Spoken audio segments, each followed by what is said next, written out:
সরকারের 6 মাস পূরণ হলো। খুবই স্বাভাবিক, হানিমুন পিরিয়ড শেষ হয়েছে এবং আজ 18ই আগস্ট, 18ই ফেব্রুয়ারি বর্তমান বিএনপি সরকার ওথ নিয়েছিল। 6 মাস পর এসে বর্তমান সরকারের প্রতি যে প্রত্যাশা ছিল গণমানুষের, কতটুকু পূরণ হয়েছে বলে আপনি মনে করেন? আমার ব্যক্তিগত মত হচ্ছে যে জনগণের তো প্রত্যাশা থাকবেই, এটা স্বাভাবিক। এবং যেহেতু আমাদের রাজনৈতিক জীবন 18 মাস ইউনূসের সময় এই দেশটাকে ধ্বংস করা হয়েছে, এই জন্য ইলেকশনের পরে জনগণের প্রত্যাশাটা অনেক বেড়ে গেছে যে এই সরকার। কিন্তু যেটা দেখা যাচ্ছে যে শেখ হাসিনার সময় কারোর কোনো কমপ্লেন ছিল না যে আমি বিদ্যুৎ পাচ্ছি না, গ্যাস পাচ্ছি না, পানি পাচ্ছি না, কোনো ধরনের কমপ্লেন ছিল না। ইউনূস আসার পর থেকে এই কমপ্লেন শুরু হলো। এখন তো প্রকট অবস্থা হয়ে গেছে এই জিনিসগুলি।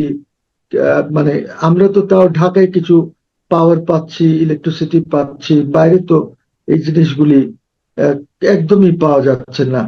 এইখানে ইনভেস্টমেন্ট তখনই আসবে যখন পলিটিক্যাল স্টেবিলিটি হবে, যখন বাংলাদেশে ইনফ্রাস্ট্রাকচার ঠিক হবে। আপনার ইনফ্রাস্ট্রাকচারের উপরে তো শেখ হাসিনা অনেক কাজ করেছে, this a whole list of it. সে কি কি করেছে, সব দিকেই করেছে আপনার সে কাজ। সো এখন ওনাকে আমরা তাড়িয়ে দেওয়ার পর আহ, এই দেশে আর কোনো কাজ হয় নাই। নাই ইনফ্রাস্ট্রাকচারের কাজ হয়েছে, নাই ইনভেস্টমেন্ট এসেছে দেশে, নাই কোনো রিফর্মস হয়েছে দেশে। দেশ আগে যেভাবে চলতো সেভাবে চল বর্তমানেও চলছে। এবং জনগণ হতাশার মধ্যে আছে, সাংঘাতিক হতাশার মধ্যে আছে। এই জন্য রাস্তাঘাটে বের হলে কিন্তু এখন জনগণ বলে যে শেখ হাসিনাকে আমরা চাই। শেখ হাসিনাকে চাওয়ার জন্য যে দাবিটা আছে, এইটা মুখে মুখে আছে। আপনি দেখবেন যে আপনি একটা মুভমেন্ট দেখবেন, হয়তো জনগণের মুভমেন্ট হয়তো শুরু হয়ে যাবে। এত কষ্টে আছে জনগণ। এখন এর মধ্যে আপনি বললেন যে স্যালারিজ গুলি আমি বাড়িয়ে দেব।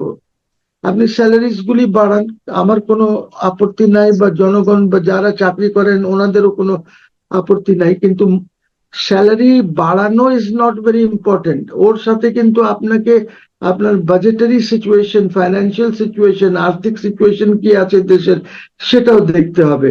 আপনি না হয় লোকালি টাকা ছেপে আপনি ওদেরকে স্যালারি বাড়িয়ে স্যালারি দিয়ে দেবেন, কিন্তু এর সাথে যে ইনফ্লেশন বাড়বে। না, আমি আমি যে প্রশ্নটা করতে চাই সেটা হচ্ছে যে স্যালারি যাদেরকে বাড়ানো হচ্ছে সেটা তো যারা সরকারি কর্মকর্তা বা কর্মচারী। সরকারি কর্মকর্তা কর্মচারী আজকের মাত্র 15 লাখ প্লাস মাইনাস। একটা অংশ, মানে 18 কোটি মানুষের একটি অংশ হয়তো কিছুটা স্বস্তি নিঃশ্বাস ফেলতে পারবে, কিন্তু বাকি মানুষের কি হবে? যেটা আমি বলতে যাচ্ছিলাম যে প্রাইভেট সেক্টরে তো অনেক এমপ্লয়মেন্ট আছে, অনেক লোকজন আছে, ওইগুলি নিয়ে তো কেউ কোনো কথা বলছে না যে হুম, ওদের হুম, স্যালারি স্ট্রাকচারটা কি হবে। So hmm, hmm. এখানে একটি বৈষম্য সৃষ্টি হবে between the private sector and the public sector. কিন্তু প্রশ্ন যেটা দাঁড়াচ্ছে সেটা হচ্ছে, has the government got money? Is the are the businessman prospering? কি ব্যবসায়ী যারা আছেন ওনাদের ব্যবসা কেমন চলছে? ওনারা কি ব্যবসা ঠিক করে চালাতে পারছেন কিনা? ওনাদের যে রিকোয়ারমেন্টস গুলি থাকে, ক্রেডিটের রিকোয়ারমেন্টস ব্যাংকের থেকে, এইগুলির কি অবস্থা, কি পরিস্থিতি? এর মধ্যে আপনি ইন্ডিয়ান ভিজিটটা ক্যান্সেল করে দিলেন, আর আপনি ওদিকে ইন্ডিয়ার থেকে বলছেন আমার কাঁচামরিচ দরকার, আমাকে দাও, 400 টাকা হয়ে গেছে। আপনার পেঁয়াজ দরকার, আপনি তেল জি, জি, দরকার, জি। আপনি 200,000 মেট্রিক টনের আপনি এগ্রিমেন্ট করতে চাচ্ছেন অ্যানুয়ালি সে। তারপরে ধরেন আপনি গঙ্গা গঙ্গার চুক্তি যেটা আছে সেটা ডিসেম্বরে শেষ হয়ে যাচ্ছে, আমাদের পানি লাগবে। পানির জন্য আপনি কি করছেন? এই অনেক কিছু আছে যেটা ইন্ডিয়ার সাথে রিলেটেড আছে, বিকজ ইন্ডিয়ার সাথে তো আমাদের ব্যবসা কিছু অফিসিয়াল হয়, কিছু আনঅফিসিয়াল হয়। আপনি যেভাবে যে আচরণ করলেন, আপনার দেখেন, আপনি ভিজিট কি বললেন প্রথমে, আপনাকে দেখেন, the Indian I will say very nice. Hmm, আপনার সাথে যখন স্পিকার দেখা করতে আসলো, ওদের স্পিকার কি বিড়লা নাকি নাম, উনি তখন আপনাকে মোদির ইনভিটেশন হ্যান্ড ওভার করলেন। কি ইনভিটেশন? যে আপনাকে আমি দাওয়াত দিচ্ছি, আপনি আপনার স্ত্রী, আপনার মেয়ে সবাইকে নিয়ে আমাদের এখানে অতিথি হয়ে আসেন। দাওয়াত দিল, আপনি ওইটাকে নিয়ে কোনো কিছু করলেন না। তারপরে আপনাকে বললো যে বিমস্টেকে আপনি চেয়ারম্যান, বিমস্টেকে রিপ্রেজেন্ট বিমস্টেক ইন ব্রিক্স। আপনি বললেন আরে আমি বিমস্টেকের চেয়ারম্যান কিসের, আমি সব হচ্ছে বড় তো, I am the prime minister of Bangladesh, আপনি তো প্রাইম মিনিস্টার হিসাবে দেন নাই। তারেক সাহেব নিজে তো বলেন না, এগুলি ওনার লোকজন ওনাকে বুঝ দিয়েছে। তো ঠিক আছে, তা প্রাইম মিনিস্টারই তো যিনি হবেন তিনি তো চেয়ারম্যান হবেন। আজকে যদি উনি না থাকেন প্রাইম মিনিস্টার, যদি মোহসেন রশিদ প্রাইম মিনিস্টার হয়, তাহলে Mohsen Rashid will be the chair of BIMSTEC যতক্ষণ পর্যন্ত নতুন চেয়ার না হয়। এটা তো দেশের উপরে এটা থাকে, আপনি ওইটা করলেন না। আপনি এখানে বলা হলো যখন যে আপনাকে প্রাইম মিনিস্টার হিসেবে দাওয়াত না দিলে আপনি যাবেন না। দীনেশ বেচারা দৌড় দিয়ে দিল্লি গেল, মোদী সাহেবকে বলল যে আপনি ওনাকে প্রধানমন্ত্রী হিসেবে বাইল্যাটারাল ভিজিটে একটা দাওয়াত দেন। সাথে সাথে তারা দাওয়াত পাঠিয়ে দিল আপনাকে আপনাকে যে ঠিক আছে তাহলে বাইল্যাটারাল, কিন্তু তাদের একটা অসুবিধা হচ্ছে যে আপনাকে এই ডেটস গুলির মধ্যে আসলে ভালো হয়, বিকজ মোদী সাহেব থাকবেন না, ওনার কমিটমেন্টস আছে। উনি এসসিও তে যাবেন, সেখান থেকে আসার পর ব্রিক্স আছে, ব্রিক্স এর পর উনি জেনারেল অ্যাসেম্বলি, ইউএন জেনারেল অ্যাসেম্বলিতে চলে যাবেন। আমার প্রধানমন্ত্রীও যাচ্ছেন জেনারেল অ্যাসেম্বলিতে বোধহয় 21শে সেপ্টেম্বর। তো এই জন্য একটা ঠিক করা হলো যে এই তারিখে। এখন আপনি আর কি চান? আপনি আপনি তো মোটামুটি ইন্ডিয়ার মুখের উপরে জুতা খুলা মাইরা দিচ্ছেন, আপনি জুতা খুলা মাইরা দিচ্ছেন বেটা, কি মনে করস তোরা? আমরা এত ইম্পর্টেন্ট দেশ, আমরা তোর এখানে যাব? তোর তো আপনি এই যে এইভাবে আপনি ওদেরকে যে রিজেক্ট করলেন, এরপরে তো ওরা আপনাকে ইনভাইটও করবে না। আর আপনি যখন যাবেন যে আমাকে, আপনি ডিসেম্বরে ধরেন পানির চুক্তি লাগবে, আপনার ডিসেম্বরে শেষ হয়ে যাচ্ছে গঙ্গার পানি, ওরা বন্ধ করে দেবে, ওরা দেবে না, আপনাকে ঘুরাবে। আপনি গেলে এই ভিজিটটা কত ইম্পর্টেন্ট ছিল, আপনি গিয়ে গঙ্গা চুক্তির ব্যাপারে আলাপ করতেন, এনভায়রনমেন্টের ব্যাপারে আলাপ করতেন, আপনি ট্রেডের ব্যাপারে আলাপ করতেন, আপনি মাল্টিল্যাটারাল যে জিনিসগুলি আছে সেটা নিয়ে আলাপ করতেন, চায়নার ব্যাপারে নিয়ে আলাপ করতেন। সব সুন্দর করে আপনি আলাপ করে যে প্রবলেমস গুলি ছিল ওইগুলি আপনি সর্ট আউট করতে পারতেন। পরে টেকনিক্যাল টিমস বা ব্যুরোক্রেটসরা বসে এইগুলি ইয়ে করতো, আর একটা গুডউইল ক্রিয়েট হতো। গুডউইলটা তো আপনি নষ্ট করে দিয়েছেন। আবার এদিকে আমাদের এখানে যারা রাজনীতি করে ওরা বলে যে ইন্ডিয়া তো আমাদেরকে পাত্তাই দেয় না, ইন্ডিয়া তো শুধু আওয়ামী লীগ আর শেখ হাসিনার সাথে কথা বলতে চায়, আর ওদেরকেই তারা মনে করে যে ইম্পর্টেন্ট স্টেক হোল্ডার। তো আপনাকে যখন তারা চেষ্টা করে, যখন আপনাকে বলে, তখন আপনি গেলেন না। এখন সিমিলারলি আমার প্রাইম মিনিস্টার বেচারাকে কি বুদ্ধি দিছে না দিছে ব্যুরোক্র্যাটসরা, আর স্পেশালি যে খলিলুর রহমান আছে, একটা মন্ত্রী আছে না আমাদের, খুব ইন্টেলিজেন্ট মন্ত্রী, সবসময় ফার্স্ট হয়েছে, বুঝছেন? সে এখন নিজেকে মনে করতেছে যে আমি খুব বিরাট কিছু হয়ে গেছে, ইউএন জেনারেল অ্যাসেম্বলির প্রেসিডেন্ট। নো, ইউএন জেনারেল অ্যাসেম্বলির প্রেসিডেন্ট আপনি হয়েছেন because that is also a gift of Sheikh Hasina. Sheikh Hasina যখন ক্ষমতায় ছিলেন তখন শেখ হাসিনা ডিসিশন নিয়েছেন যে আমরা, ডিসিশন মানে ফরেন অফিসে তো এই জিনিসগুলি আছে যে আমরা ইলেকশন করব, বিকজ এই রিজনটা এখন আমার রিজনে আসছে, আমি ইলেকশন করব। This was Sheikh Hasina's decision, this not your decision, this not ইউনুসের ডিসিশন। এখন যিনি ফরেন মিনিস্টার আছেন, ওখানে যদি আমি থাকতাম, আপনি থাকতেন, তাহলে আপনি জেনারেল অ্যাসেম্বলি ইলেকশন জিততেন। সেখানেও যদি প্যালেস্টাইন উইথড্র না করতো তো আপনি জিততে পারতেন না, বিকজ প্যালেস্টাইন উইথড্র করাতে হয়েছে ইন ব্লক, মুসলিম ভোটস পেয়েছেন। আপনি কি হয়ে গেছেন আপনি? আপনার তো এখানে শেখ হাসিনাকে কৃতিত্ব দেবো কেন? শেখ হাসিনার ডিসিশন ছিল যে বাংলাদেশ এর পরের বার প্রতিদ্বন্দ্বিতা করবে, বাংলাদেশ থেকে প্রার্থী হবে। কিন্তু বলে কি এটির জন্য ডক্টর খলিল কিংবা এই সরকারের যে নেগোসিয়েশন বা বিভিন্ন জায়গায় যোগাযোগ, এটা কি এই কৃতিত্বটা কি আমরা এই সরকারকে দেবো নাকি শেখ হাসিনাকে দিব? না, এই সরকারের কথা না, কথা হচ্ছে যে ডিসিশন, যে আমি যেহেতু এই রিজনে এবার ইয়ে হবে, এই রিজন থেকে হবে এবার, তাহলে সে যদি বলতো যে না আমি করব না, তাহলে এই সরকার এসে করতো কি করতো না সেটা তো আমি জানি না, হাইপোথেটিক্যাল হয়ে যাচ্ছে। কিন্তু শেখ হাসিনাকে তো আমি বলবো যে শেখ হাসিনা যদি এই ডিসিশনটা না নিতেন, এই ডিসিশন তো সবখানে রেকর্ডে করা আছে, বলা আছে দ্যাট উই উইল কন্টেস্ট। তা এখন ধরেন যদি শেখ হাসিনা চলে যাওয়ার পর প্যালেস্টাইন যদি কন্টেস্ট করতো, তাহলে তো আপনি ইন ব্লক মুসলিম 59 ও 52 কান্ট্রিজের ভোট পেতেন না, আপনি ওইটা ডিভাইড হয়ে যাবে, ওইগুলি মোস্টলি চলে যেত, অ্যাটলিস্ট দি আরব লীগের যে ভোটস গুলি ছিল ওইগুলি প্যালেস্টাইনের কাছে চলে যেত, আপনি হেরে যেতেন। আপনি তো ডাইরেক্ট হয়েছে সাইপ্রাসের সাথে, ইন ব্লক মুসলিম ভোটস পেয়ে গেছেন। চারটিখানি কথা না যে আপনি এই 52 বা 53 কান্ট্রিজের মোটামুটি সব কান্ট্রিজের ইন ব্লক ভোট পেয়েছেন, যার জন্য আপনি আমি জিতেছেন।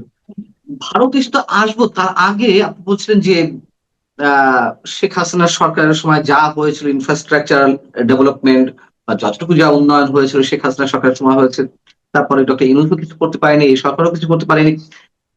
আহ কিন্তু বর্তমান সরকার তো কথায় কথায় বিদ্যুতের কথা বলা হোক, অর্থনীতির কথা বলা হোক, শিল্প কলকারখানার কথা বলা হোক, তারা সবসময় বলছে যে শেখ হাসিনার থেকে যে উত্তরাধিকার সূত্রে যে অর্থনীতি পাওয়া হয়েছে এটি রিকভার করতে সময় লাগবে। অর্থমন্ত্রী বলছেন 2 বছর সময় লাগবে, বাণিজ্য মন্ত্রী একই কথা বলছেন, বিদ্যুতের ক্ষেত্রেও একই কথা বলা হচ্ছে যে 2 বছর আগে উন্নত হবে না। কিন্তু আমরা দেখলাম যে CPD, centre for policy dialogue, বা দেবপ্রিয় ভট্টাচার্যের মতন অর্থনীতিবিদরা তারা বললেন যে শেখ হাসিনা অর্থনীতি যেখানে রেখে গিয়েছিলেন, ইউনূস সরকার তার চেয়ে বাজে অবস্থা রেখে গেছে। বর্তমান সরকার কিন্তু ইউনূস সরকারের কিছুই টানছে না রেফারেন্স হিসেবে, নেগেটিভ সাইড থেকে অন্তত। তাহলে আসলে আজকের যে অবস্থান, 6 মাসে সরকার আসলে কতটুকু করতে পারবে? বর্তমান সরকার হয়তো 6 মাসে সবকিছু পরিবর্তন করা সম্ভব না, কিন্তু উদ্যোগটাও বা কতটুকু নেওয়া হয়েছে? আর শেখ হাসিনা সরকারকে কেন মানে কথা কথায় তাদের এক্সাম্পল দেওয়া হচ্ছে, তাদের কারণে এই অবস্থা? দেখেন, এইটা করছে বিকজ এই সরকার is virtually a continuation of the Yunus সরকার। কন্টিনিউয়েশন বলবো আমি, দে মাইট বি ইলেক্টেড, সেটা ঠিক আছে, ওরা জিতেছে ইলেকশন, আমার অভিনন্দন তাদের জন্য। কিন্তু শেখ হাসিনাকে বলে কি লাভ? রাস্তায় গিয়ে একটু কথা বলেন না জনগণের সাথে। তারা তো বলে যে আমাদের এই সংকট ছিল না কারেন্টের, তারা বলে আমাদের তো পানির সংকট ছিল না, তারা তো বলে যে আমাদের গ্যাসের সংকট ছিল না, আমাদের কাছে তো সবকিছু ছিল। তাই হঠাৎ শেখ হাসিনা যাওয়ার পর, ইউনূস আসার পর এই যে সংকট সৃষ্টি, তখনও এত হয় নাই। হঠাৎ এই গভর্নমেন্ট আসার পর যে সংকটটা সৃষ্টি হয়েছে গ্যাসের আর তেলের আর ইসের, এটা তো তখন বিদ্যুতের। হয়নি। এখন আপনি বলবেন যে ইরান, আপনি বলবেন ইউক্রেন, কত কথাই বলবো আমরা।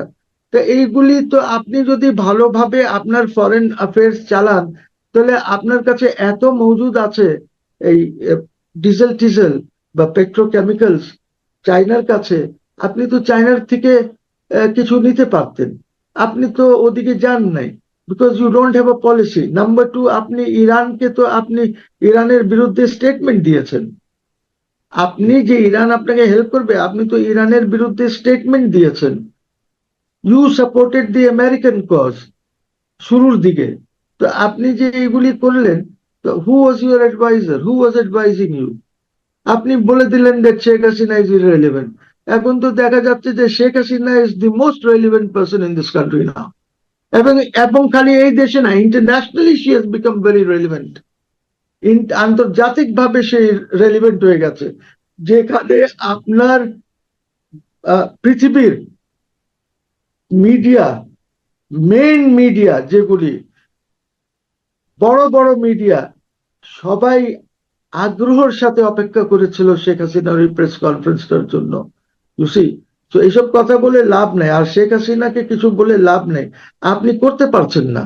আপনার আপনার মন্ত্রী যিনি ফাইন্যান্স মিনিস্টার বলেছেন এইগুলি সর্ট আউট করতে 2 বছর লাগবে, 2 বছরে পিটা মাইর দিয়া আপনাকে বের করে দেবে।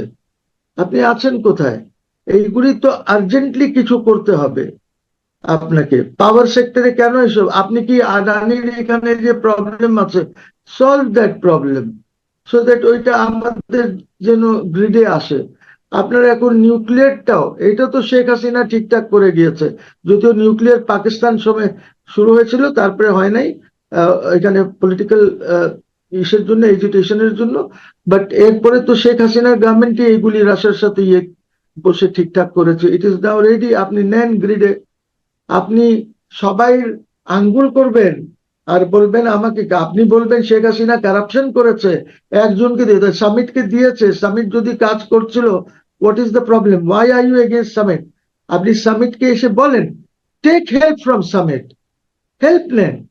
আপনার মানুষ তো আপনার এইসব কথা যে ব্যাংক লুট হয়ে গেছে, অমুক লুট হয়ে গেছে, রিক্সাওয়ালা এগুলি বোঝে না, গ্রামের লোক এগুলি শুনতে রাজি না, যারা চার দোকানে টঙ্গে বসে চা খায় ওরা এগুলি শুনতে রাজি না। তারা তো ডেলি মেহনত করে সন্ধ্যের সময় গিয়ে সুখে শান্তিতে ঘুমাতে চায় চারটি ভাত খেয়ে। তো আপনার এইসব কথা লোক শুনতে রাজি না, পিপল আর টকিং। আর আপনার মন্ত্রী বলে 2 বছর লাগবে। He is an inefficient minister. Khasru is an absolutely inefficient minister. তো আপনি আপনি এই ইনএফিশিয়েন্ট লোককে আমি কি বলবো? সে 6 মাস হয়ে গেছে সে মন্ত্রী আছে, সে স্টক মার্কেট ঠিক করতে পারে নাই, সে রেগুলেশনস গুলি ডিরেগুলেট করে নাই স্টক মার্কেটকে, যে স্টক মার্কেট ঠিক হবে। স্টক মার্কেট ঠিক হলে যে জিনিসটা হবে, যে সাংহাই স্টক এক্সচেঞ্জ, যাদের সাথে আমরা স্টক মার্কেটে আমাদের পার্টনারশিপ আছে, ওরা হয়তো কিছু কাজ করতে পারবে। আমরা হয়তো এক পর্যায়ে ক্রস বর্ডার ট্রেডিং কিভাবে হয়, আমাদের ফরেন এক্সচেঞ্জ কিভাবে আমরা করব, আমাদের এখানে বাড়াতে হবে। ইউনুসের সময় একটা আইপিও আসে নাই, নট এ সিঙ্গেল। তো আপনার মানুষ তো স্টক মার্কেট কে দেখে যে স্টক মার্কেটের কি পজিশন আছে। আপনি এখন পর্যন্ত রেগুলেশনস গুলি ঠিক করতে পারেন নাই, যেগুলি ব্যবসায়ীদের দরকার। আপনার ইনকাম ট্যাক্স ঠিক করতে হবে, আপনাকে ভ্যাটটা ঠিক করতে হবে। আপনি কি পেরেছেন? আপনি উদ্যোগ নিয়েছেন? উদ্যোগ নেন নাই।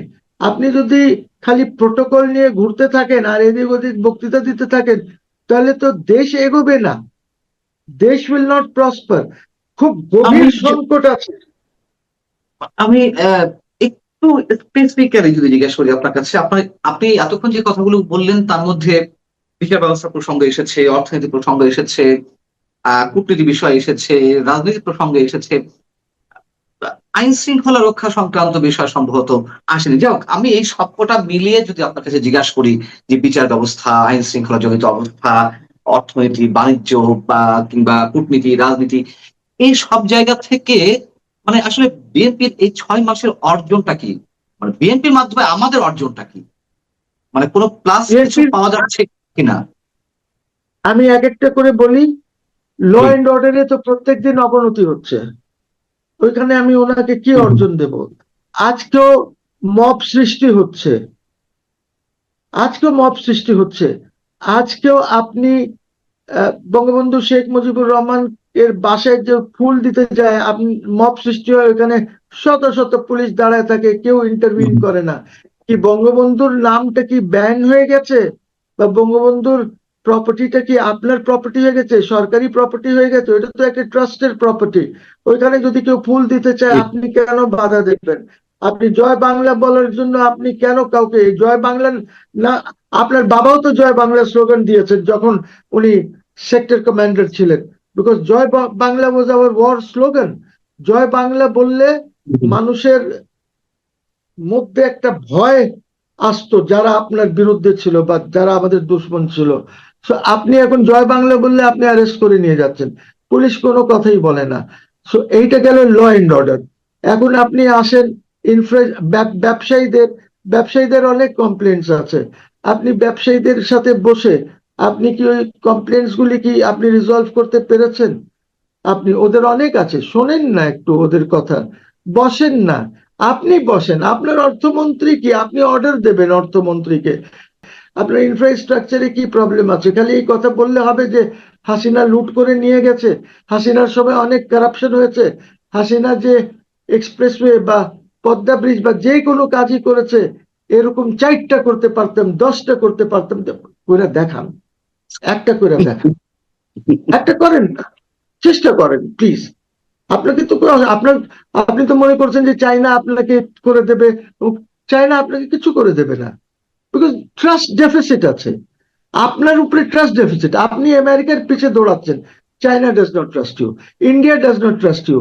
এখন আপনি ইন্ডিয়াকে একটা জুতা মেরে দিয়েছেন ওদের মুখে। ওরা আপনাকে কখনোই ট্রাস্ট করবে না, নাম্বার 1।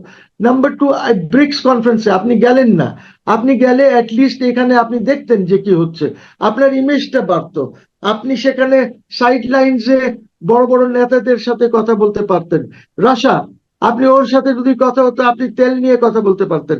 আপনার ব্রাজিল ছিল, ওদের সাথে আপনার কথা হতে পারতো। ওইখানে সয়াবিন টয়াবিন নিয়ে আপনি কথা বলতে পারতেন, আপনার কটন নিয়ে কথা বলতে পারতেন। আপনার সাউথ আফ্রিকা আছে, ওদের এখানে কটন টটন হয়, ওইগুলি নিয়ে এরকম যারাই আছে ওইখানে 10-11টা। ইরান আছে, তেলের কথা আপনি ইরানের সাথে কথা বলতে পারতেন, ফার্টিলাইজারের কথা আপনি বলতে পারতেন ওদের সাথে। ওদের সাথে সাইড লাইনে বসতেন। কিন্তু আপনি এখন বলবেন যে ওইখানে গেলে ইরানের সাথে বসতে পারবো না, বসলেই আমেরিকা রাগারাগি করবে। আরে, আমেরিকা রাগারাগি কি করবে? এখন এই এই যে বে অফ বেঙ্গল নিয়ে তো আমাদের দ্বন্দ্ব এখন ইন্ডিয়া ভার্সেস আমেরিকাও আছে, চায়না ভার্সেস আমেরিকাও আছে। দ্বন্দ্বটা এখানে গেছে। 6 মাস পূর্তি উপলক্ষে যে সংবাদ সম্মেলনটি সরকারের পক্ষ থেকে করা হলো, আমরা দেখলাম যে দলের মহাসচিব ছিলেন আহ রুহুল কবির রিজভী সাহেব, কিন্তু তিনি তো সরকারের নীতি নির্ধারকদের মধ্যে একজন পড়ে কিনা আমি জানি না। অর্থমন্ত্রী নেই, বাণিজ্য মন্ত্রী নেই, প্রধানমন্ত্রী নেই, বা আরো বড় বড় মিনিস্ট্রির বা পররাষ্ট্র মন্ত্রী থাকতে পারতেন, কিংবা পরিকল্পনা মন্ত্রী থাকতে পারতেন। কিন্তু আমরা এখানে দেখলাম যে এটি মূলত প্রধানমন্ত্রীর সম্ভবত শিক্ষা বিষয়ক উপদেষ্টা, নাকি প্রাথমিক শিক্ষা বিষয়ক উপদেষ্টা মাহাদি আমিন, তিনি সহ প্রধানমন্ত্রী তথ্য বিষয়ক উপদেষ্টা, রুহুল কবির রিজভী সহ তথ্যমন্ত্রী ছিলেন, এই মোটামুটি কয়েকজন। আপনার কি মনে হয় যে এটি দায়সারা গোছে কোনো সংবাদ সম্মেলন, বা প্রধানমন্ত্রী এখানে উপস্থিত হওয়া উচিত ছিল কিনা দেশের এই তো ক্রাইসিস মুভমেন্টে? আমি আমি যেটা দেখছি এখন, যে ওই মাহদি আমিন বা what ever that gentleman's name is, এটা তো ওনার লন্ডনের ব্যাগেজ। হ্যাঁ, হ্যাঁ, লন্ডনের প্যাকেজ। লন্ডনের ব্যাগেজ। তো এখন লন্ডনের ব্যাগেজ কত ইম্পর্টেন্ট হয়ে গেছে আপনি দেখেন, যে সে সংবাদ সম্মেলন করে আপনাকে 6 মাসের দিচ্ছে। ওই মোটামুটি সেও ডাস্টবিন এর মতন হয়ে যাবে। ওই যে ডাস্টবিন একটা ছিল না সরকারের পক্ষে স্পিন করতো জিনিস, whatever is name is, okay তো সবাই জানে, বাংলাদেশে বিদেশে সবাই ডাস্টবিন হিসাবেই জানে। সো উনিও ডাস্টবিন হয়ে যাবেন। বিকজ এইখানে তো আপনাকে ইম্পর্টেন্ট কাউকে দেওয়া উচিত ছিল, লাইক খুসরু সাহেব ছিলেন, অথবা সালাউদ্দিন সাহেব এসে কিছু বলতেন, যারা মন্ত্রী পর্যায়ে ওইখানে আছেন, ফুল ক্যাবিনেট মিনিস্টার, যাদের কাছে ইম্পর্টেন্ট জিনিসগুলি আছে। আপনি ল অ্যান্ড অর্ডার সালাউদ্দিন সাহেবের কাছে ছিল, এখন যদি অ্যানি সাহেবের কাছে যদি গিয়ে থাকে, গিয়েছে। সো এই জিনিসগুলি তো ওদের বলতে হবে। বিদ্যুৎ মন্ত্রী কোথায় ছিল? ওয়ার ইজ দ্য বিদ্যুৎ মন্ত্রী? যে বিদ্যুৎ মন্ত্রী আজকে ক্রাইসিসের main center point, who has to resolve this crisis, হ্যাঁ, গ্যাস হোক বিদ্যুৎ হোক, ওই সে কোথায়? সে আইসা বলে না কেন যে 6 মাসের আমরা কি অর্জন করেছি? সে আইসা বলে না কেন যে আচ্ছা ঠিক আছে, পাবলিকে কনফিডেন্স নিয়ে বলুক যে দেখেন আমার এই সমস্যা হয়েছে, আমরা এইভাবে করছি, এইভাবে করছি। আপনি প্রিভিয়াস গভর্নমেন্টকে গালাগালি করলে, আর ওই মাঝখানে সেই যিনি ধরনের আছেন কোনো ওনাকে বাদ দিয়ে, পরিকল্পনার কথা তো আমাদের সামনে উপস্থাপন করা হচ্ছে না, শুধু বলা হচ্ছে যে আগের সরকারের দোষ, আর আমাদের 2 বছর লাগবে, এই 2 বছর সবাই উচ্চারণ করছে। আমি একটু শেষ পর্যায়ে একটু প্রশ্ন করি, আহ কি হতে যাচ্ছে, বা এইভাবে চললে আসলে সামনে কি ওয়ে আছে? আপনি তো এর কথার মধ্যে অনেক ধরনের পরামর্শ দিয়েছেন, কাদের কাদের সাথে বসা উচিত, কি করা উচিত, পরামর্শ কি দিয়েছেন। যদি সেইভাবে আমরা পজিটিভ কিছু না দেখি, মানে বিভিন্ন উদ্যোগের জায়গা থেকে, তাহলে কি হতে যাচ্ছে অদূর ভবিষ্যতে, যদি ছোট্ট করে 30 সেকেন্ডে বলতেন। দেখেন ক্রাইসিসে আমরা আছি, এই গভর্নমেন্ট ক্রাইসিসেই থাকবে, আর বড় ক্রাইসিস ফেস করবে when Sheikh Hasina decides to come. Serious crisis হবে এই গভর্নমেন্টের জন্য,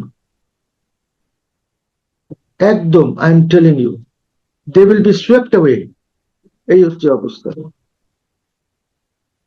আপনি ভালো থাকবেন, অ্যাডভোকেট মহাসিন রশিদ, আপনার জন্য শুভকামনা, সরকারের জন্য শুভকামনা। অবশ্যই আপনারা পরামর্শ দিয়ে যাচ্ছেন, ক্রিটিক করছেন, কিন্তু সেগুলো আবার আমাদের দেশের সরকারগুলো তো ভালো চোখে নেয় না।